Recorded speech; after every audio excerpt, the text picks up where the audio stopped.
Lots of these videos about acrylic pouring talk about products that you can't really get in the UK. And the materials that they use are pretty expensive.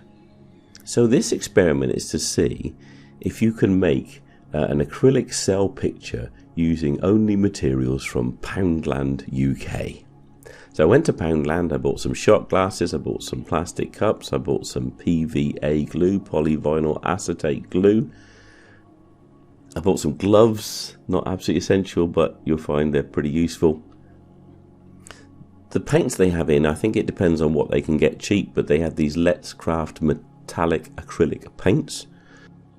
They were out of white, so I used some white that I'd got in the past from The Works. It was £2 for a tube. I also bought this squeegee. Nice quality blade on it. I suppose it's for cleaning your shower or your windows, but it was great for this. And canvases. Poundland, this is the end of COVID.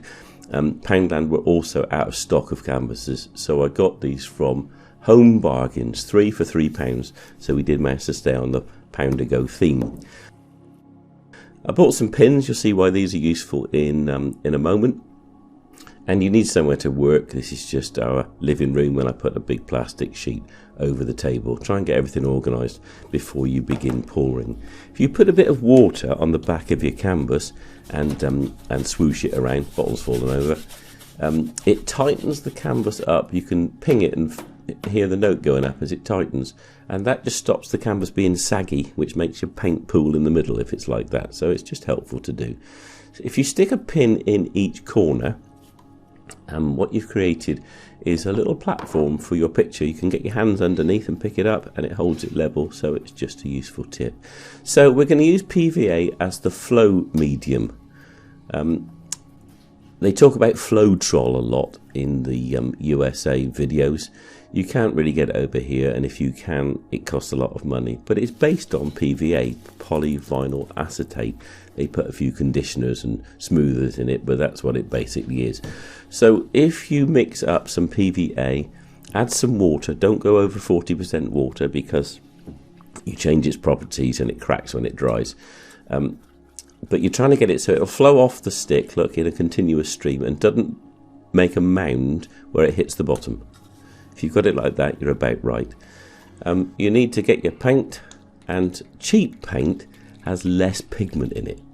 They use more binders and more flow stuff, but less pigment. So you probably want to go about 50% paint and about 50% flow medium. If it's a better one, you can get away with 2 parts of flow and 1 part of paint. So I had to add more water because the paint was quite thick. You're trying to get the whole thing back to that consistency where it'll pour off the stick in a continuous stream and not form a mound. So ready to go, 3 colours plus the white. Now I forgot to turn the camera on for the first one, so this was canvas 1 of 3. It wasn't very good, although I quite like it. It's not really cells, it's more of a kind of crocodile pattern in the white on the top rather than actual cells. So we'll move on to canvas 2, and for this one I just painted the canvas all over with some blue that I had kicking about. Again, it's the Boldmere stuff from The Works, £2 a tube, or usually 3 for a £5. They've got an offer on. And I did use some silicone. I got this off eBay. It was about £3. It's 100% silicone, and people use it for on their cross trainers and on running machines to stop them squeaking as a lubricant. So I'm using the squeegee just to squeeze the green over the top of the blue, just cleaning the blade off with some kitchen roll. There's the lovely metallic bronze. You can only get cells if paint can come through from one layer to another. So somewhere or another, you've got to get one layer over the top of another layer. And you can see that they're starting to break up already. Adding a little bit of silicone really helps this thing to develop, because the silicone, it's like an oil and water. They don't mix with the paint very well. They separate out and one floats. So there goes the nice, I think they called that lavender. Whoop that across. And again, look, can you see in the middle, cells starting to develop straight away?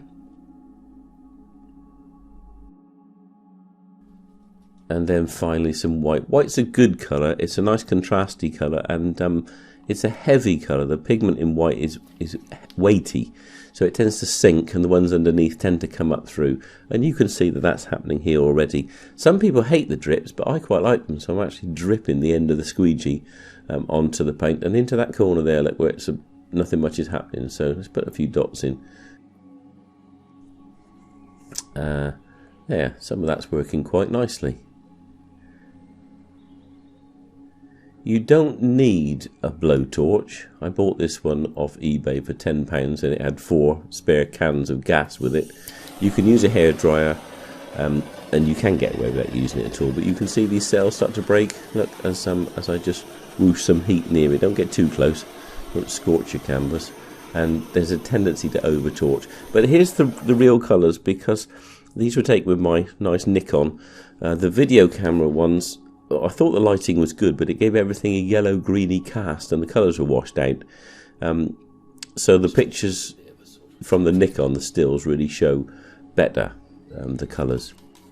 So I mixed up some red with a little bit of blue in it to make a background colour for this. It looks the colour of red oxide paint, if you've ever painted any steel. And then I cut 2 plastic cups in half and put them top down onto the canvas, so the lip that you would drink from is onto the canvas. And then I use those to pour the paint into. This is another way of getting those layers with one paint underneath another, because as you fill them up, the pressure of gravity forces out the paint underneath, and you can see the paint squeezing out, and the cup's starting to move a little bit, which shows the canvas wasn't exactly level. You can see some cells. There's one right at the top there, looks nice with the blue and the white around it. Oh, a bit of silicone. I forgot the silicone in the bronze. So there's the lavender colour going in, and again you can see the paint squeezing out. Watch the stick. The stick's gonna fall. Watch it. I warned you.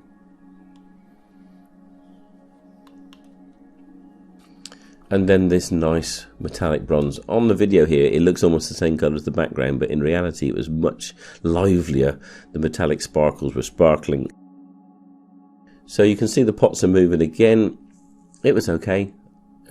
Reminded me of, have you ever seen slow motion pictures of, no, speeded up pictures of limpets on rocks at night? They graze around like this, sea urchins. There's some of the cells forming up, quite nice. That green's turned out a nice sort of teal colour. And then I just lifted the cups off, and I quite like that starburst effect. Is it something at a microcellular level? Added a little bit of heat, whoosh that around. It's pouring off. This is speeded up, so you see it pouring off the right hand edge. That was 10 times faster. It didn't happen that fast, really. And then this looks like the giant spot on Jupiter. Looks like a planetary atmosphere. Back to the Nikon, so you see the real colours. And there's some nice bits here. That blue is lovely. The business of tidying up begins, and the paint continues to develop. Well, that looks like a cell edge. There, I like some of this. There's some nice edges. There's some nice passages in this picture. So the whole thing is in a plastic sheet. Bundle it up. That's for the bin. And then a final few pictures of an acrylic cell painting done entirely from products bought at Poundland, UK.